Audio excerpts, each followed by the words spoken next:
La polémica está servida. Un fallo de la Corte sobre las causales para perder la patria potestad ha generado temor, susto y opiniones divididas en torno a si la causal, por ejemplo, de dar nalgadas a los niños es suficiente, por ejemplo, para perder la patria potestad, y los impactos y la influencia que esto tendría, por ejemplo, en las relaciones de los padres con el menor o del propio menor con los padres, con sus referentes de autoridad. Ahí está. Es una discusión profunda porque implica no solamente regulaciones contra algo que es necesario erradicar en el país como la violencia, sino también formas de educación, incluso culturas y tradiciones. Todo esto está dentro de este debate que hoy vamos a tener aquí en Opiniones Encontradas. Soy José Buendía, gracias por estar con nosotros en este programa en el que todas las ideas se pueden cuestionar siempre que se debatan. Vamos a ver algunos datos sobre el tema y regresamos aquí a nuestro foro a tener nuestro debate de todos los días. Un fallo de la Corte ha causado profunda preocupación entre familias, abogados y juzgadores porque una simple amenaza o incluso las tradicionales nalgadas a un menor podrían ser suficiente motivo para perder la patria potestad. La resolución de la Corte invalidó como anticonstitucional una ley de Guanajuato que solo estipulaba los malos tratos que pongan en riesgo la salud, seguridad o moralidad de los menores como causales para la pérdida de la patria potestad. Factores tales como la gravedad, la frecuencia o la intención de causar daño solo pueden tenerse en cuenta en los casos concretos para que el juzgador pondere si la declaración de pérdida de patria potestad resulta ser la medida más idónea en función del interés superior del menor, fue lo que señaló la Corte. Miedo, susto, enojo y sorpresa fueron las reacciones que generó en terapeutas de niños, parejas y familias la sentencia, aunque para muchos especialistas es fundamental para erradicar la tradicional violencia con la cual se educa en muchos casos a los menores en el país, con importantes secuelas para la formación de su personalidad. ¿Es necesario el fallo de la Corte para atacar la violencia contra los niños? ¿Las leyes pueden ir separadas de la educación? ¿El fallo puede poner en peligro a los menores? Estas son las posiciones. Primera, la directora del Instituto de Desarrollo para la Pareja, Mariana Di Vela, expresó que si vamos a importar leyes de primer mundo, importemos soluciones de primer mundo. ¿Dónde está la solución? Hay que trabajar con el fondo, programas, sistemas de apoyos, inversión en las familias. Segundo, Julia Borbolla, exdirectora del programa Antenas por los Niños, dijo que no podemos importar leyes que nos hacen ver muy elegantes cuando no nos hemos ocupado de la base de nuestra población para educarla en cuanto a manejar a los hijos. 3. Para el psiquiatra Leonardo de Benito Avendaño, a los ministros les faltó asesoramiento por parte de profesionales. No estoy a favor de ningún tipo de violencia ni del uso de la nalgada como el mejor método de crianza, pero es una realidad que es el método de crianza en el país. No podemos quitar la única herramienta que conoce una familia sin dar otra, alegó. Zulema Rojas Román, del Centro Remembranza, manifestó lo siguiente: ¿cómo vamos a regular el hecho de que las parejas que estén en conflicto utilicen esto para dañar al otro?, agregó. Cuarto, la exsecretaria de Educación Pública, Josefina Vázquez Mota, asumió la resolución de los ministros como un punto de partida hacia un cambio. Las nalgadas deben llegar a su fin. Tenemos que aprender a educar y que esos límites que construyan no se traduzcan en violencia, fue lo que consideró. Quinto, en contraposición, Francisco Castellanos García, director de Coordinación Interinstitucional del Sistema Nacional de Protección Integral de Niñas, Niños y Adolescentes, celebró el fallo porque hace suyas, explicó, recomendaciones internacionales que el gobierno mexicano ha recibido para frenar la violencia que se ejerce sobre los niños, como parte de una cultura que justifica el maltrato, como parte de la educación y que, remarcó, debe corregirse. Arrancamos con opiniones encontradas. Muchas gracias por estar con nosotros esta tarde y como le decía, como acaba de ver en este reportaje, le vamos a entrar a un tema que a usted le va a interesar mucho porque tiene que ver con una polémica que se ha desatado entre las familias de este país como consecuencia de un fallo de la Corte sobre causales para perder la patria potestad cuando hay divorcios o separaciones de los padres. Vamos a tener a un experto de la Red de los Derechos por la Infancia de México y además está conmigo la subdirectora de Excelsior, Fabiola Guarneros. Ella fue la que le ha dado mucho vuelo a este tema desde el fin de semana. Fabi, muchas gracias. Gracias a ti. Y antes de arrancar el debate, creo que tenemos que hacer una pequeña mención sobre lo que hoy sucedió en Los Pinos, porque en efecto era una vieja promesa que no se había cumplido por parte del presidente Peña, reunirse con toda la comunidad LGBT. Hoy, en el marco del Día contra la Homofobia, y en efecto fue una reunión que llamó la atención porque es la primera vez, Fabi, que se reúnen. Exactamente. Es de hecho un momento histórico, son cosas de las que de repente no estamos acostumbrados a ver en el país, porque estábamos acostumbrados en que en la ciudad se legislaban en la Asamblea sobre diversos temas que tenían que ver con inclusión social. Y en esta ocasión, para conmemorar el Día Nacional contra la Homofobia, el presidente Peña Nieto firmó la iniciativa para que se permita a nivel nacional el matrimonio entre parejas del mismo sexo. O sea, esto es inédito. Evidentemente va a pasar al Congreso, falta la discusión en las dos cámaras, la aprobación, pero bueno, es un gran paso con una deuda pendiente en materia de inclusión. Nada más para ponerte, digamos, de manera plástica. A mí me tocó presentar la primera iniciativa que hubo en este país en los albores del siglo de los 2000 sobre uniones de parejas de un mismo sexo. Y en ese momento los titulares, después de que fue presentada en la Asamblea Legislativa, era bodas gay, que generó todo un revuelo y una reacción enorme. Y en el lapso de 15 años, hoy lo que estamos viendo es que el tema como, digamos, visualización de un reclamo social está llegando incluso hasta la residencia oficial de Los Pinos. Exactamente, y justo también es eso, nunca antes en la residencia oficial de Los Pinos se había recibido a los representantes de esta comunidad, que no solo es la parte de los hombres del mismo sexo, sino también las mujeres, y bueno, es la gente transgénero o la gente que ya también incluso cambió todo a nivel hormonal y en operaciones de cirugía plástica para poder tener transexuales, y aparte los que también ya tienen el derecho por cambiar su acta de nacimiento y su nueva identidad. Sus datos. Así es. Pues ahí lo tiene. Yo creo que hay que leer la iniciativa que va a presentar el presidente Peña, o que anunció que presentaría, junto con otros cambios que también señaló, como por ejemplo, en relación con contenidos en los libros de texto. Me parece que hay otras medidas adicionales. Hay que leerlas, y le prometo que en los próximos días vamos a tener un programa de debate sobre ese tema, que es realmente interesante. ¿Qué es lo que está proponiendo el presidente Peña para avanzar en el reconocimiento de la diferencia o de las diferencias en este país? Pero este no es el tema de hoy. El tema de hoy también le va a interesar mucho, y es el que le decía, el tema de la patria potestad.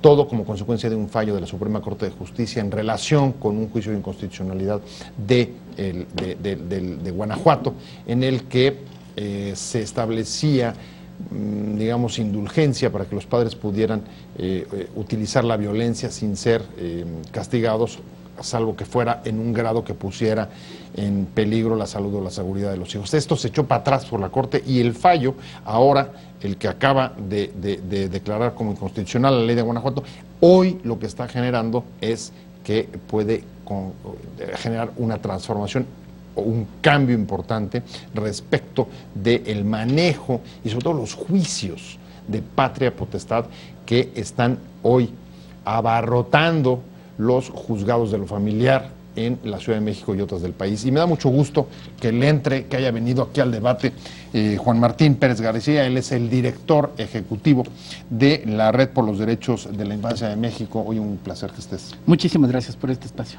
Y como sabemos que tienes una posición totalmente distinta a la de Fabiola, nos da todavía más gusto. Claro, muy bien.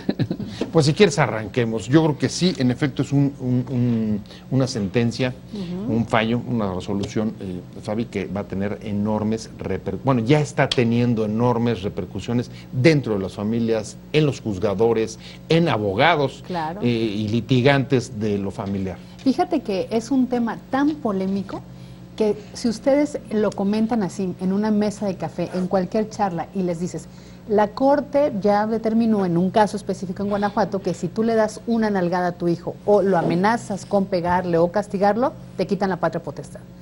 La primera reacción de la mayoría de los ciudadanos mexicanos es, ¿qué?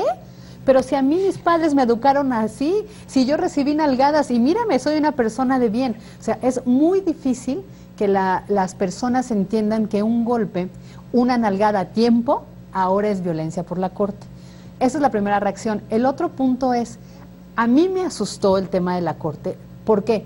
Porque se trató no de un tema de protección a los niños. Pelean por la custodia de un niño y a la mamá se le hace fácil decir, es que les pegó. El caso muy rápido es que los niños venían de la escuela, el papá le dice a uno que si no atiende le va a pegar. Regresan de la escuela, le da 12 cachetadas al niño y nalgadas al menor porque no atienden a la escuela. Entonces, la Corte determina que eso es violencia, le retira la patria potestad y ya. Pero para mí eso me da miedo, porque por segunda vez el niño es víctima otra vez. Es víctima. Revictimizado porque es víctima de la violencia que puede vivir en su casa y porque es objeto de una disputa entre padres. Ese para mí es la preocupación. Juan Martín. Sí, bueno. ¿Compartes la misma preocupación? Yo creo que comparto. ¿O cuál es, digamos, el ángulo que a ti te genera preocupación? Yo diría que lo primero es muy positivo el aporte que hace la Suprema Corte de Justicia en dos de los casos que ha mencionado Fabiola. El ángulo que creo que es preocupante es que necesitamos tener más información para compartir al público, porque obviamente, como lo planteaba Fabiola, muchos de las personas que escuchan este tema por primera ocasión les genera, primero duda, porque la tradición ha sido que hemos sido educados con métodos del siglo pasado. Fabiola es casi quinceañera aquí, pero es decir, en el siglo pasado la educación que teníamos en nuestras familias incluía el golpe, incluso señalado con toda intención y cariño, que era para nuestro bien. Sin embargo, la ciencia va avanzando y lo que nos ha mostrado a partir de estudios de neuropsicología y de teoría de apego, que son dos ramas de la ciencia, particularmente vinculadas a la psicología y a las neurociencias, es que la violencia nos genera marcas no solamente físicas, sino también neuronales. Voy a poner un ejemplo, un niño pequeño que ha sido víctima de violencia recurrente, sus conexiones cerebrales crean una especie de autopista sobre lo cual pasa toda la información y así la decodifica. Esto significa que si nosotros queremos acercarnos a ese niño, va a pensar que es para agredirlo, porque eso es lo que ha vivido. Entonces, la violencia no es solamente un hecho tácito de, en este momento resuelvo algo, levanta tu ropa, lo que sea, sino que va generando en nuestros hijos e hijas estos daños en nuestro cerebro, pero además va generando, que eso es lo más preocupante, una sensación de que los adultos deciden sobre mi cuerpo. Y esto lo llevo, no es el tema central, pero lo asocio porque así está documentado, con que buena parte de los casos de abuso sexual que ocurren 8 de cada 10 en nuestras familias, en estos papás, tíos, primos cercanos, están asociados claramente a que los niños y niñas saben y han escuchado que quien decide sobre ellos, sobre su vida, sobre su cuerpo, son los adultos por su propio bien. Entonces, esto es muy importante y cierro aquí este primer bloque, pensando en que efectivamente tenemos ahora la necesidad de hacerle saber al público que no solamente no sirve la violencia nunca, no es justificable, sino que es el Estado el responsable de acompañarnos como familias, como padres y madres de familia para decir, ¿y ahora qué puedo hacer? A ver, pero justo ahí se genera para mí, digamos, ciertos dilemas y maneras de abordar el tema.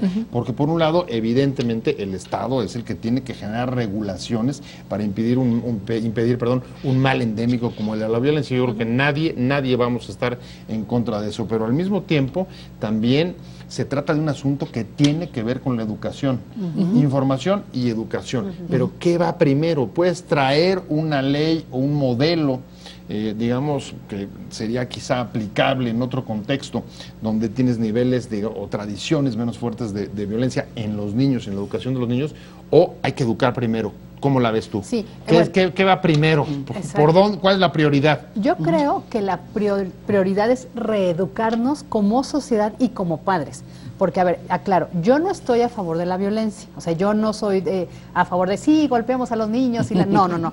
Pero a mí lo que me preocupa es que en esta situación de la Corte es por un pleito de divorcio por dos papás. Y según los datos, hay 100,000 niños que son rehenes de juicios de divorcio. Entonces, aquí creo que son dos debates. Uno es, yo decido porque soy un papá o una mamá que estoy peleando con mi mujer o con mi marido por los niños. Entonces, ejerzo o uso el argumento de la violencia para quitártelos. Ahí tampoco estoy viendo por el derecho de ese niño, ni por la... Hay otra cosa que se llama violencia emocional y también lo estoy maltratando. En el otro punto es lo que yo estoy de acuerdo contigo en la violencia de los padres hacia los hijos, que es muy condenable y que sí es cierto, creas patrones en donde incluso la encuesta nacional de discriminación del 2010, que es la más cercana, el 28% de los padres cree que los niños deben tener los derechos que los padres deciden. Claro. O sea, el niño no es sujeto de derecho más que los que digo yo. O sea, imagínate el nivel de atraso, o sea, desde dónde hay que remontar esta clase, o dónde hay que contextualizar esta clase de discusiones.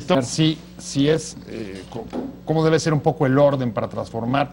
Y en efecto, con el mismo objetivo de ir contra la violencia, primero va a lograr tener, digamos, regulaciones muy acabadas, elaboradas, de primer mundo, como en muchas áreas las tenemos y no se cumplen, o tienes que entrarle a educar, a informar y a tratar de cambiar la aceptación incluso de la propia violencia dentro de las familias como parte de los métodos educativos y formativos. Claro, yo creo que partiría de una primera claridad que aquí se ha puesto en esta mesa, y es que no estamos a favor de la violencia, de ninguna de sus formas, y tenemos entonces ahí ya varios escenarios. Uno es que este fallo de la Suprema Corte de Justicia trae el debate y nos lo lleva no solo a la sociedad en su conjunto, sino a nuestras casas. Y entonces ahora tenemos que reconocer que además esto ya tiene un carácter de ley. Dentro de nuestro marcos o nuestro corpus jurídico, esto ya va a traducirse en las próximas normativas en una declaración explícita de la prohibición del castigo corporal. Y bueno, eso va a ser muy bueno.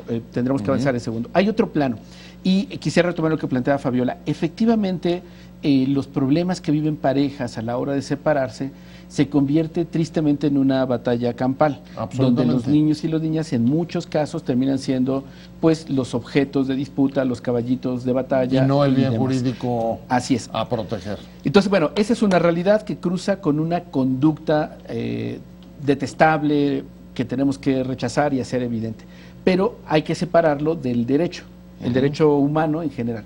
Y eso significa tres grandes apartados: el debido proceso, las garantías judiciales y la participación. La Suprema Corte de Justicia hace ya cerca de 5 años emitió un protocolo de actuación para todos los jueces donde lleven casos que participen niños, niñas y adolescentes.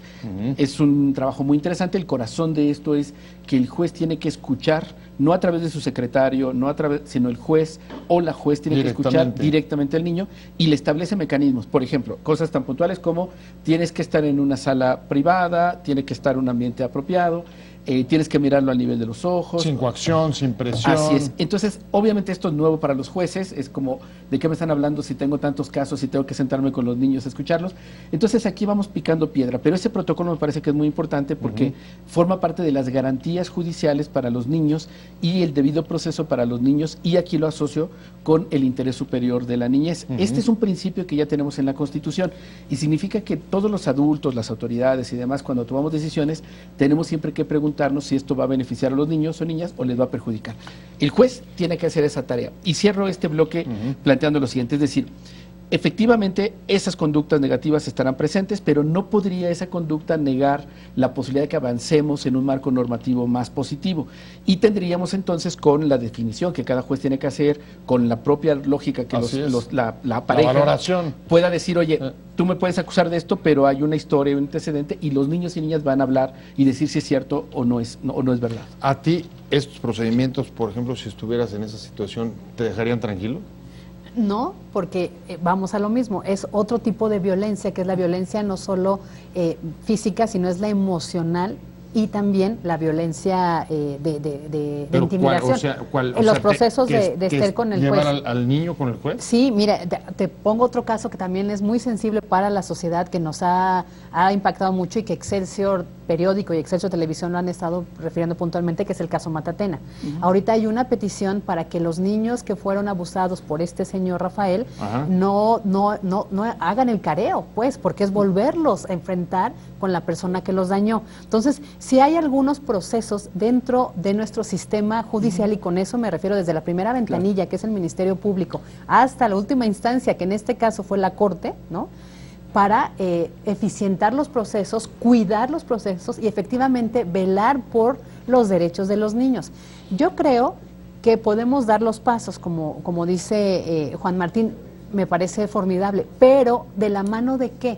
Cuando no educas a una sociedad, no es suficiente, por un lado, legislar, o por otro lado, publicar o dar herramientas de jurisprudencia, si no le has dicho a la sociedad que necesitas cambiar tu forma de pensar. No hay políticas públicas, no hay una escuela para padres. Y ahí justo hay un tema que también me preocupa, y lo pongo sobre la mesa, Juan Martín, que es, a ver, los padres, digamos que ahí tienen buena parte, por tradición, por cultura, de su autoridad. En el momento que le quitas este recurso, por supuesto, un recurso absolutamente rechazable, ¿no? Eso está fuera de dudas. Lo que quiero plantear es cómo logras, digamos, que se reaprenda la forma de ejercer la autoridad cuando pierden lo que consideran la principal fuente para ejercerla. Efectivamente. Sí, yo creo que entrando por este punto, necesitamos reconocer de algo que es tan obvio, pero tenemos niños y niñas del nuevo siglo.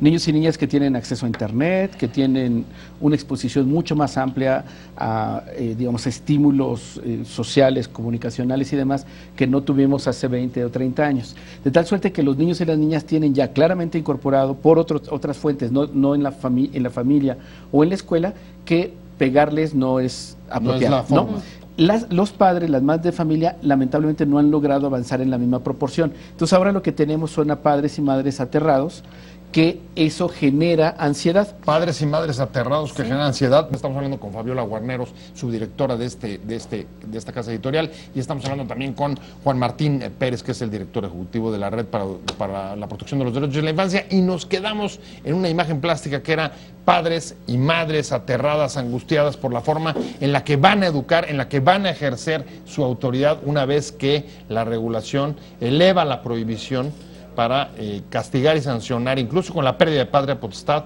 la utilización de la violencia. O sea, la clásica de la letra con sangre entra, que a muchos nos educaron con esa vieja fórmula. Claro, fíjate que esa imagen, que seguramente el público la tendrá muy presente, está claramente asociada a la necesidad de que tenemos los adultos de hacer cambios en nuestra forma de ver el mundo. No solamente por los hechos, es decir, ahora mismo yo suelo poner este ejemplo, a quien le pedimos apoyo para configurar nuestro teléfono celular es a nuestros hijos. Entonces, si nosotros vamos reconociendo que ellos tienen habilidades y capacidades que nosotros no tenemos, también tenemos que reconocer que necesitamos establecer un diálogo intergeneracional donde la violencia quede fuera. Entonces, los niños y las niñas no son tontos, o sea, si hablamos con ellos, les damos argumentos, lo pueden escuchar. El problema y el corazón en el ámbito cotidiano, en la vida privada, digamos, de las familias, es que se sigue pensando que los niños son propiedad de las familias. O sea, literalmente como objeto, ¿no? Yo decido qué hago sobre tu vida, y eso obviamente ya no aplica en este momento histórico. Claro. Segundo, tenemos, reitero, niños y niñas muy desarrollados, con muchas habilidades que además, dicho de otra manera, los desperdiciamos. Si nosotros les implicamos en la solución de problemas, en alternativas, vamos a sorprendernos de todas las cosas que nos pueden orientar. Y un tercer elemento es que las familias de ahora ya no pueden ser, y en realidad no lo son, como las de antes. O sea, pasa como una especie de decretar una cierta libertad, decreto contra la esquitud de los niños. Algo por el estilo. En el hogar, ¿tú cómo lo ves? Es que justo... ¿Cómo lo ves cuando tus niños te digan? No. Cuando tus niños te digan, Es cierto. No, justo nos estás esclavizando más. Volvemos al punto intermedio. Está perfecto que tengamos estas leyes de avanzada que tienen los países europeos, las legislaciones más modernas con las sociedades más disciplinadas. pero no aplican a una sociedad como la nuestra, donde, insistimos, el 55% reconoce que las nalgadas se dan para que el niño obedezca y el 4% cree que los menores de edad ni siquiera tienen derechos. El punto es, ¿cómo reeduco a los papás? Tú dijiste, Juan Martín, algo súper interesante, papás ya temerosos. Yo agregaría, papás confundidos, papás que no saben cómo educar a sus hijos, papás que no se capacitan en esta tarea de ser padres, ¿no? Y ahora amenazados por la corte, porque si le das la nalgada correctiva, te los pueden quitar. Y sin un acompañamiento. El punto es, una ley, si no va acompañada de una política pública, de un compromiso del Estado para reeducar a los papás, no sirve de nada o no sirve de mucho, porque ¿sabes qué es lo peor? Que vamos a crecer de niños a adolescentes que te van a señalar, que te van a juzgar, que te van a decir, mis derechos cuentan, tú no me mandas. Y, perdón, pero vamos a tener porquis y ladies. ¿Coincides? ¿Estás de acuerdo que hay que cambiar los contextos? Sí, claro, totalmente. Yo comparto lo que plantea ¿Antes Fabiola. que las leyes o las leyes cambian los contextos? Bueno, ustedes son periodistas y entenderán esta paradoja que voy a ponerles. Ajá, o sea, vienes. no podemos esperar a ser expertos en comunicación para ejercer el periodismo.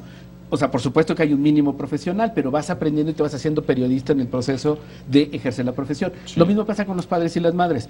Lamentablemente no tenemos escuelas ni cursos que antes de que te cases te digan, o cuando vas a tener un bebé o algo así, te digan, entonces vas a ser padre o madre y necesitas esto. No lo tenemos y no sé si lo necesitemos. ¿Cuál es el punto? Que nosotros tendríamos que partir de políticas públicas que, como plantea Fabiola y lo comparto plenamente, incorporen el acompañamiento a las familias. Quisiera poner un ejemplo que se puede hacer viable. O dos, podría. Uno en Chile, que les invito al público, puedan mirar lo que se llama Chile Crece Contigo.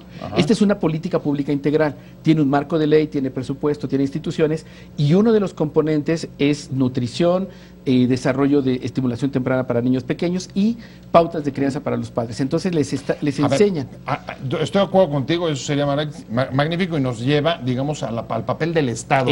Y el papel del Estado es, a ver, ¿qué está haciendo el Estado respecto digamos, de la generación de bienes o derechos que abonarían en eso, como por ejemplo vivienda, como por ejemplo alimentación, como por ejemplo escuela, como por ejemplo transporte, la misma política económica? En fin, pareciera que muchas de estas cosas están en contradicción justamente con fortalecer las capacidades de los padres para ejercitarse de esa manera. Y tienes razón, yo retomo esto que planteas. No pareciera, es un hecho que la manera en la que el Estado mexicano está organizado, la manera en que la lógica económica y empresarial está organizada, va en contra de la dinámica de las familias y del buen vivir en general, no solo para niños y niñas, de todos. Por eso es que los niños y niñas pueden ser una oportunidad. Ahora, hay que precisar brevemente en torno a la Suprema Corte que lo que plantea es el extremo, es decir, obviamente no es que sucedió un acontecimiento, perdiste el control, le diste una nalgaza a tu hijo y entonces Big Brother te grabó y te van a quitar a tu hijo. No. Significa que lo que la Suprema Corte estableció fueron 3 criterios: intensidad, intención y gravedad, ¿no? Entonces, esos 3 criterios se van a usar, pero agrego el otro protocolo donde el niño y la niña va a ser escuchado y un elemento puntual del cuarto constitucional que es el interés superior de la niñez. Esto no significa de ninguna manera que vamos a tener niños y niñas separados de sus familias, porque la gran pregunta es, ¿a dónde los llevas? Sí, claro. Llevarlos a instituciones lo arruinas para toda su vida. No, lo que necesitamos entonces, con alta probabilidad, es que tengamos que desarrollar medidas orientativas y de amonestación hacia las familias. Tenemos un factor de oportunidad en este país en este momento, que es el Sistema Nacional de Protección Integral de Niños, Niñas y Adolescentes, que apenas se está construyendo, se está armando. O sea, un sistema de alertas, de semáforos, ¿estás de acuerdo? Sí, sí, sí. ¿Eso te parece que podría mediar un poco en el asunto? Me parece que podría mediar, pero creo que sí. No es cómo se operaría eso, ¿eh? Sí, creo. Con participación ciudadana, perdón Fabiola, la interrupción. Pongo un ejemplo muy puntual en Bolivia. Bolivia es el tercer país más pobre de América Latina y desarrollaron algo que se llaman defensorías comunitarias. Y esto parte del principio que los niños no solo son mis hijos, no son nuestra propiedad, sino son de la comunidad. Eso significa que las vecinas, los vecinos, cuando escuchan o están atentos que un niño o niña está siendo maltratado y demás, se activa la comunidad. El tema de la discusión va a seguir y vamos a darle seguimiento a esto. Y hoy ya se me acabó el tiempo, lo siento. Muchas gracias, Juan Martín Pérez García, director ejecutivo de la Red por los Derechos. Fabi Guarneros, muchas gracias, sobre todo a usted. Te invitamos a seguir cuestionando la información con los siguientes videos.